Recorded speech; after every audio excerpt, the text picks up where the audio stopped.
Hi, I'm Gretel Killeen and I'm going back to school with Student Edge.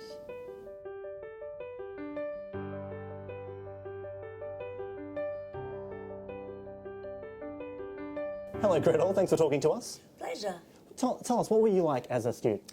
Let me think. When I was a little wee thing, I always loved crafts and reading. I was kind of a weird child. I seemed to have a lot of time by myself, even though I came from a big family. So I read a lot, which is an incredibly good thing to do in terms of learning the usage of words and how to articulate. That, of course, wasn't my intention at 5, but that was the result of it. So I always loved making things, but I also enjoyed the intellectual stimulation. And so I was good. And then when I got to high school, it was quite a strict high school, and study was very important. It was an all-girls school, and we were the first generation, really, that seemed to take female education really seriously. And the world broadened a bit. So previously, girls who are ambitious or intelligent or whatever the definition is might do nursing and teaching, and then it expanded a bit with my generation, only in the sense that you could then, you should do law or medicine. So we went from that constriction to that choice. And so I always enjoyed studies. I like doing what I do to the best of my ability, and I like learning. But I was also involved in other things. I wish I'd done more drama. We didn't really have access to that. Was that almost like that burden of choice? Did that catch you off guard a little bit, to have all those options available to you? No, because as I say, you didn't have more options. It was a funny world. Right. Women were still told, in a way, well, you used to be allowed to do these things, but now you can do these big things. So it was teacher and nurse, which are fabulous occupations, but then it became medicine or law. So it was still either or. After I graduated, I did law, which was, as I say, that was kind of predetermined. That's what you did. But I only did it for 6 weeks. I think I'd hoped that I would find fellow travellers there, people with the same inclination. Your people. As well. Yeah, my people. People with my heart kind of pursuit there. And they didn't, of course, because law is a lot about precedent. It's about things that have happened before. It's not about necessarily creating new, whereas I like the creating new. So I lasted 6 weeks doing that. So I was a very high achiever at school. I was right up the top with all of that stuff. So for someone like me to drop out of university, and I was school captain and I was in the state debating team and all of that hoo-ha. So it was a surprise that someone with my academic record would not pursue an academic path. How did your parents take that? Did they get it, knowing you? Did they understand why? I don't think they were thrilled to bits with it.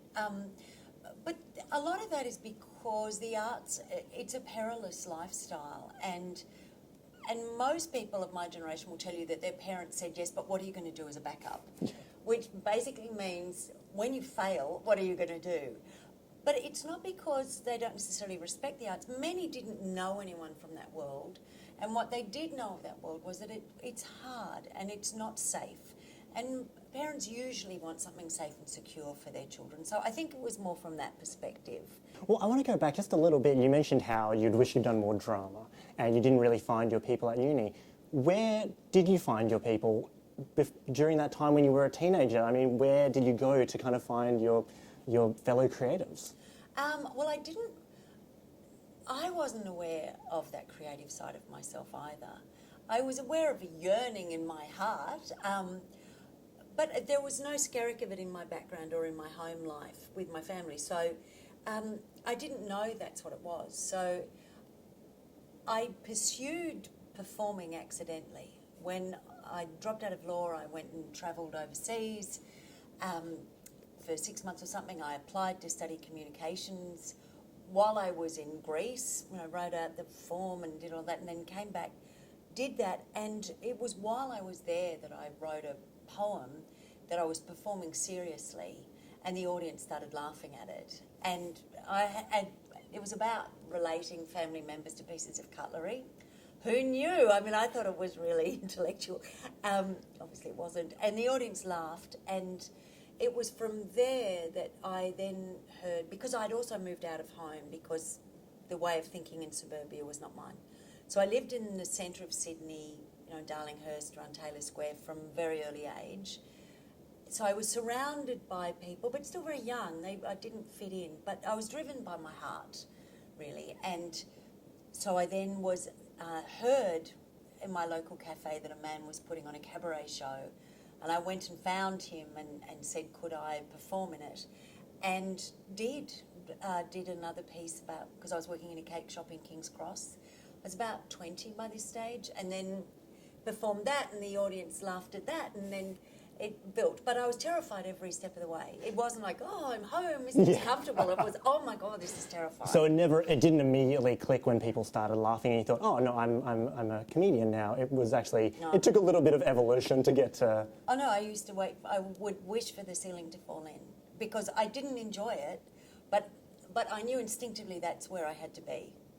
But I used to think, because there used to be a rule, I don't even know if it was true, might have imagined it, that if there were more people in the cast than there were in the audience, plus one, then we didn't have to do the show. And I used to think, nobody come in, nobody come in, nobody come in. I used to pray they wouldn't. And then when someone, more people would come in, like, oh no. And so, anyway, I got up and performed, but I really had to push through that because I was quite shy. I didn't understand it. I didn't know people from that world. And then I started to gather them.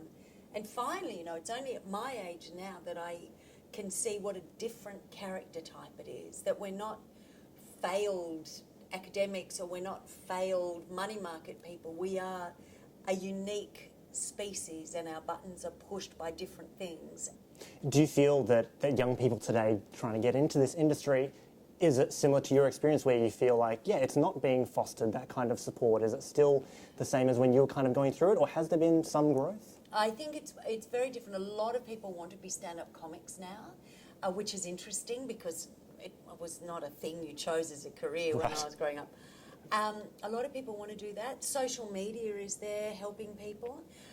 The unique voices. If you want a real career, I think a uniqueness of voice is really important, no matter what your field of art. And I think sometimes people copy what is out there, but they're not necessarily creating something right from within them that's unique.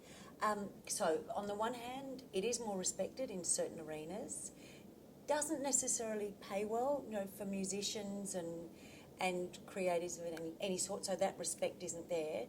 But there's a lot more of an understanding of it. It's become more socially acceptable. You're not all weird. Whereas my generation, we were all weirdos. Do you think there's more scrutiny or criticism of young women trying to get into the media today, or has it stayed at a terrible rate for a number of years? In the media world, I think a lot of doors have opened, which is gratifying. They're not all open yet. What I would say to anyone wanting to go, first of all, if you want to go into the arts, you actually have to be in it. I come across so many people who say they want to be a writer. Are you writing? No. I want to be an actor. Are you acting? No. You're sitting there waiting for your agent to give you a call. If you want to be successful, you get in your community theatre and you get up on a stage and you do stuff that's for free. Friends of mine and myself, we still do that for free. We're still out there doing it and it's fun as well. So don't say you're it and not do it, because that's just ridiculous. Do you have any regrets when you kind of look back on your schooling years, or did it all kind of work out exactly how you, maybe not could have planned it, but how you would have wanted it to go? Regrets are not necessarily the way I think, but if I were talking to someone who was aspiring to do things now, I would say to them, stop, don't just look at your peers, look historically. There's so much access to information now.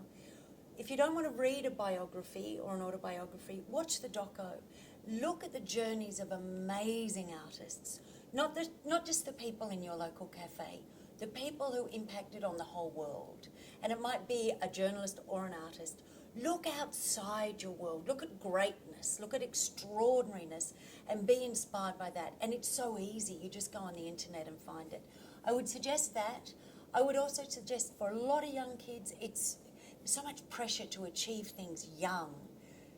The really important thing is to build foundations, build them. And I know so many kids are stuck at the moment. They're stuck in the headlights. What do you want to do? What do you want to do? What are you going to commit to for the rest of your life? And they don't know. I don't know now. Do what your heart tells you to do now. Do it and do it incredibly well. And don't bludge. Do it really well. Think ahead, excel at everything you do, and someone will notice you. Some door will open, and then when that opens, excel at that as well. Don't look for an easy ride, because it won't get you anywhere. Really, it's hard work. And the final thing, I guess, is enjoy the process. I think sometimes we get so scared. Enjoy it. Life's short. And these are all choices. We're privileged to be making choices, so enjoy them. Hey everyone, if you enjoyed that video, subscribe to our channel on YouTube or find more of our stuff at studentedge.com.au.